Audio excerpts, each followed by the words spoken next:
बताना भूल गए कि डीजल की कीमतें बढ़ाकर 2014 से आज तक खाद की कीमतें बढ़ाकर डीएपी, यूरिया, पोटाश और सुपर, उसके अलावा बीज की कीमतें बढ़ाकर, कीटनाशक की कीमतें बढ़ाकर, खाद पर 5%, ट्रैक्टर पर 12%, कीटनाशक दवाई पर 18% जीएसटी लगाकर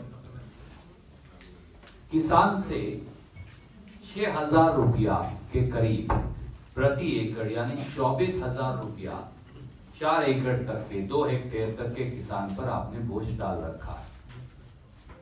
उन 24,000 में से आप कह रहे हैं कि 6,000 वापस कर देंगे, 18,000 रुपये आपको देनी पड़ेगी। और जैसा आदरणीय चिदम्बरम जी ने कहा कि अगर 5 सदस्यों के परिवार पर ये 6,000 रुपया लागू किया जाए तो 3 रुपया 33 पैसे आता है, जो आधा कप चाय की लागत के बराबर है या शायद उससे भी कम, क्योंकि अक्सर अब 8 से 10 रुपया चाय के 1 कप की कीमत है। तो मोदी जी अगर ये समझते हैं कि किसान को आधा कप चाय की कीमत देकर वो बहुत बड़ी राहत दे, अपनी पीठ थपथपा रहे हैं, तो शायद इससे बड़ा क्रूर मजाक किसान के साथ नहीं हो सकता। इसी प्रकार से जैसा चिदम्बरम जी ने अपने बयान में कहा कि 10 करोड़ जो असंगठित क्षेत्र के अंदर वर्कर्स हैं, आपने उन्हें 36,000 रुपया सालाना पेंशन का आश्वासन दे दिया। ये फिगर बनती है 3,60,000 करोड़ रुपया सालाना, पर पैसा आवंटित किया मात्र 500 करोड़।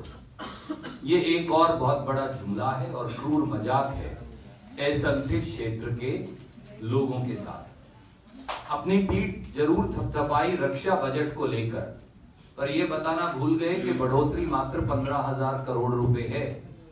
रक्षा बजट पहले से ही 2,85,000 करोड़ है और बढ़कर मात्र 3,05,000 करोड़ हुआ।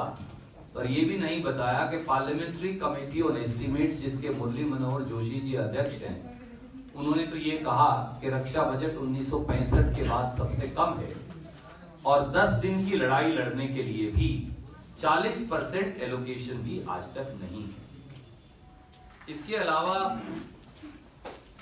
महत्वपूर्ण बात यह है कि सरकार ने अपना जो फिस्कल डेफिसिट का टारगेट है उसको एक बार फिर खो दिया और फिस्कल डिसिप्लिन जो है उसका पूरी तरह से उल्लंघन किया। आप अनाउंसमेंट तो हर रोज करते हैं, पर ये नहीं बताते कि पैसा कहां से आएगा। ये सारा पैसा जो है अगर उपलब्ध नहीं, तो क्या ये सारा पैसा सरकार ब्याज पर लेकर एक चुनावी वर्ष में एक जुमले की तरह इस्तेमाल करेगी?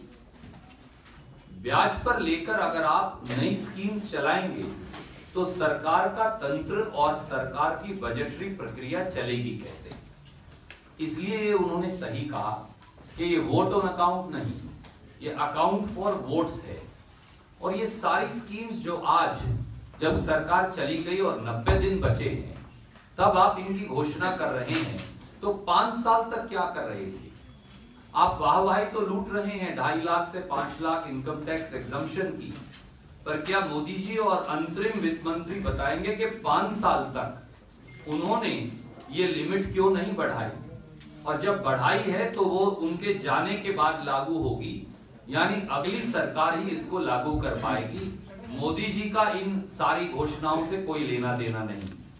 इसलिए जाते जाते मात्र घोषणा सरकार ने घोषणा कर वाहवाही लूटने की कोशिश की, ने वास्तविकता से इसका कोई वास्ता है और न यथार्थ से। ये एक ऐसा अंतरिम बजट है जिसके माध्यम से वोट बटोरने की कोशिश तो की गई और जनता का मूर्ख बनाने की भी, पर ये भूल गए प्रधानमंत्री और अंतरिम वित्त मंत्री कि देश की जनता बुद्धिमान है और एक ऐसी सरकार जिसकी विदाई की तैयारी है, उनके इन जुमलों से वो प्रलोभन में नहीं आने वाली। धन्यवाद। No.